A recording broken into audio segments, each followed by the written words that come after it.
Bem-vindos a mais um Detox Mental, hoje sobre a culpa.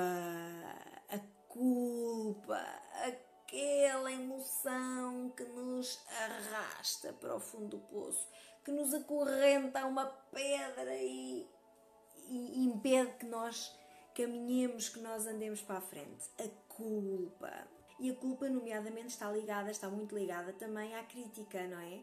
Quer à crítica, à heterocrítica, quer à autocrítica. Já falámos bastante delas na semana passada e, portanto, eu aconselho a quem não viu esses detox, os da crítica e da autocrítica, que depois veja a seguir a esta live para também fazer essa ligação com a culpa.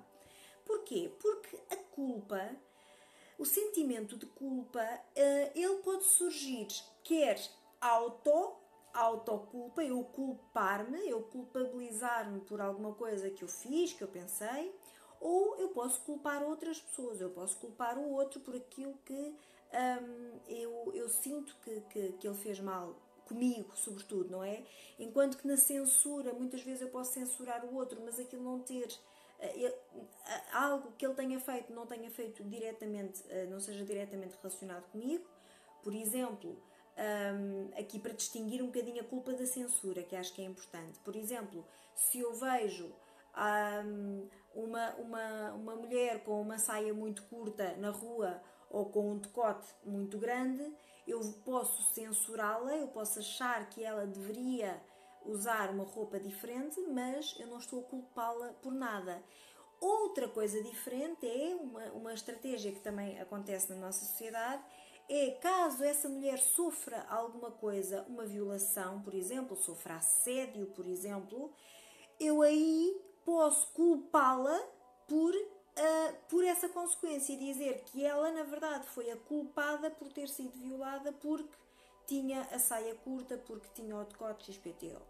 E eu não vou entrar, atenção, não estou a dizer que sim nem que não, nem estou aqui a fazer nenhum juízo de censura, nada a ver, estou só a dar um exemplo para distinguir o que é censura de culpa, ok? A culpa vem sempre associada a uma determinada consequência, ou seja, enquanto que na censura nós não temos causa, consequência, não é? Nós não temos ação-reação, causa-consequência. Na culpa isso surge, na censura é só um juízo de censura, é só, como eu falei no outro detox, vão ver, é a ideia de que eu acho que o outro poderia e deveria ter feito diferente, alguma coisa. Na culpa não, na culpa eu estou a dizer que esta consequência foi causada por esta causa. Tu foste culpado disto ter acontecido porque agiste desta maneira. Ou se for uma culpa minha, se eu me estiver a culpar, eu sou culpada desta consequência por eu ter agido desta maneira. É esta a grande diferença entre a culpa e a censura. Mas elas estão ligadas e, portanto, sem censura não há culpa. Sem juízo de censura não há culpa. Então aqui na culpa ao outro, quando eu culpo o outro, eu estou a desferir-lhe alguma acusação. Eu estou a dizer que ele causou determinada consequência. Ele causou aquela consequência, foi por culpa dele, não é? Foi causada por ele. E, mais uma vez ligada a esse juízo de censura, eu achar que ele poderia e deveria ter agido de outra maneira. Quando a culpa é um sentimento meu, quando eu me culpo a mim própria pelo meu comportamento ou pelo meu resultado, aí ela está ligada a um arrependimento. Ela está ligada à ideia, a um arrependimento, quer pelo meu comportamento, quer por algumas emoções que eu tenha. Ela também está ligada a esse juízo de censura na mesma, não é? Eu arrependo-me porque eu acho que eu deveria ter feito diferente. Quer do meu comportamento, por exemplo, eu vou conduzir e eu distraio-me com alguma coisa, pode ser com o telemóvel, com os meus pensamentos, com o que for, eu distraio-me e bato no carro da frente. Então eu culpo-me porque o meu comportamento deveria ter sido diferente, eu não me deveria ter distraído. Se ela estiver ligada a uma emoção, por exemplo, ela pode estar ligada a uma emoção, então eu posso, por exemplo, eu sentir, ontem dei este exemplo, é um bom exemplo também, eu posso sentir inveja de alguém, eu posso sentir raiva, posso me sentir irritada com os meus filhos, posso sentir inveja do vizinho, e naquele momento em que eu sinto aquela emoção, eu rejeito-a e eu culpo-me por estar a senti-la. De onde é que ela surge? De onde é que surge a emoção, o sentimento de culpa? De onde é que eles surgem? Eles têm podemos falar de duas origens. Podemos falar de uma origem social e podemos falar de uma origem pessoal, individual.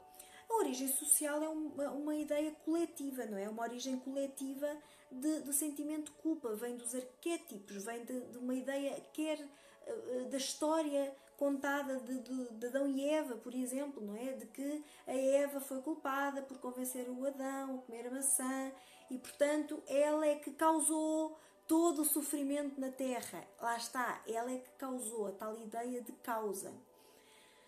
Esta, diria, talvez seja a origem da culpa social. Pode não ser, pode ser mais para trás ainda, mas pelo menos daqui esta identifica-se. Depois, na origem pessoal, a origem de cada um, da culpa em cada um de nós. Normalmente, já para variar um bocadinho, não é? Ela vem da infância. Geralmente ela vem da infância, já sabemos. Vamos culpar os nossos pais. Eu estou sempre a dizer-vos, atenção, não culpem os pais, precisamente por isso. Porque a culpa, e já vamos ver mais para a frente, que ela não muda nada, ela é quase inútil, quase inútil. Eu diria que é mesmo inútil, mas já vamos falar sobre isso para a frente. Então, ela vem da infância, nós trazemos, às vezes pode vir ainda da gestação, um forte sentimento de culpa da parte da mãe pode ser transmitido para o feto, mas geralmente nos casos mais típicos é na infância. E de onde é que vem da infância? Vem da culpabilização, né? Normalmente dos pais, ou eles próprios também vivem num sistema, num padrão de culpa, de se culparem um ao outro, por exemplo, quer também dos pais culparem as crianças. Okay? Os pais podem, por exemplo, culpar as crianças. Muitas vezes isso pode acontecer com frases como: imaginem uma mãe que chega cansada à casa e as crianças estão a falar alto, é normal, são crianças, estão a brincar, e vão falar com a mãe diz: ai, calem-se, dói-me a cabeça, a culpa é vossa, estão sempre a gritar, a culpa é vossa. Pronto, está a transmitir culpa, aqui é muito nota-se perfeitamente, não é? É muito claro. Casos em que, por exemplo, um dos pais sai de casa, há um divórcio, qualquer coisa do género, e pode haver diretamente uma culpabilização para pais que não estão a saber lidar com isso, eles podem culpar diretamente as crianças, ou então pode haver uma culpabilização por omissão, que é não se explicar à criança que tudo bem, é normal, as pessoas podem estar juntas ou não estar, e a criança muitas vezes forma uma ideia de que, bem, como o meu pai, vou dizer o pai, pode ser a mãe, mas como o meu pai ralhava muito comigo, ele foi-se embora porque eu não me portava bem. Eu sou culpado por o meu pai se ir embora. Eu sou culpado porque os meus pais estão a discutir. Se os pais discutem bastante por causa da criança, então a criança sente-se culpada por isso. Se os pais discutem por causa de dinheiro e se discutem, por exemplo, porque a criança está a precisar de... imaginem, estragou uns ténis, esteve a jogar à bola, estragou uns ténis, e estão a discutir por causa do dinheiro, a criança vai se sentir culpada e este sentimento de culpa vai se fortalecendo e vai criando uma crença enraizada na criança. Vamos ter que fazer 1 ou 2 detox sobre crenças. Crenças é muito, muito importante. E então cria na criança esta crença de que ela é culpada e ela arrasta este sentimento de culpa para o resto da vida. O que também contribui para um sentimento de culpa é, já para não variar um bocadinho, o perfeccionismo, não é? O perfeccionismo na medida em que o facto de eu acreditar que posso ser perfeita e que devo ser perfeita, que eu posso e que devo ser perfeita, cria em mim um sentimento de censura quando eu não sou. Quando eu comparo o meu ideal de perfeição com aquilo que eu fui capaz de fazer naquele momento. E então culpo-me porque, mais uma vez, o tal juízo de censura, eu acredito que eu poderia e deveria ter feito diferente, quando na verdade muitas vezes isso é mentira. Eu não poderia ou eu não conseguiria naquele momento fazer de maneira diferente. Depois, a culpa também surge como uma forma de rejeitar a minha falta de controlo. Porque na verdade eu não controlo quase nada, não é? Nós humanos, nós controlamos muito pouco e dá para perceber agora, neste momento, que de facto nós controlamos pouquíssimo. Nós somos bastante vulneráveis. E tudo é impermanente e, portanto, só quando nós conseguimos aceitar esta vulnerabilidade, esta impermanência com tranquilidade, é que nós vamos conseguir abdicar e largar um bocadinho a culpa. Porque a culpa, ela surge como uma sensação ilusória de poder, de autovalorização, de controlo. Eu, ao culpar-me, vejam se seguem este meu raciocínio. Eu, ao culpar-me, eu estou, mais uma vez, a dizer-me que eu poderia ter feito diferente. Então eu estou a dar-me esse poder, essa competência. Eu estou a dizer que eu conseguiria ter feito diferente. E isso é uma forma de me autovalorizar, de me dar poder. Só que é um poder ilusório. Okay? Porque eu não estou a admitir que, de facto, naquele momento eu não poderia ter feito diferente. Então, eu há bocado dizia que achava que a culpa era inútil. De qualquer das formas, é importante perceber que nós temos uma região do cérebro, não é? Nós temos uma zona do nosso cérebro, que é o sistema límbico, que é responsável pela culpa. E porquê é que nós temos isso? Ela tem uma função, de facto. A culpa tem uma função adaptativa. Ela tem uma função integrativa de nos adaptar, de nos integrar no nosso ambiente social, no nosso meio social. Por isso é que nós nos culpamos, porque há o tal padrão que é-nos imposto pela sociedade, pelo que for, pelos pais. Há um padrão que é imposto e se nós não correspondermos, não integrarmos esse padrão, o nosso sistema límbico vai nos enviar a tal emoção de culpa. Tu não estás a fazer como devias, ok? Então, por exemplo, a censura dos outros acaba por ser a consequência do nosso comportamento que nós depois então nos arrependemos através da culpa. Agora, eu dizia-vos então que achava que a culpa era inútil. Ela só é útil, aliás, reparem, esta função do nosso sistema límbico é útil. Ele deixa de ser útil se nós nos agarrarmos à emoção de culpa e a transformemos num sentimento que nos aprisiona e que nos pezinha, que nos menospreza, que nos deita abaixo, que nos desvaloriza.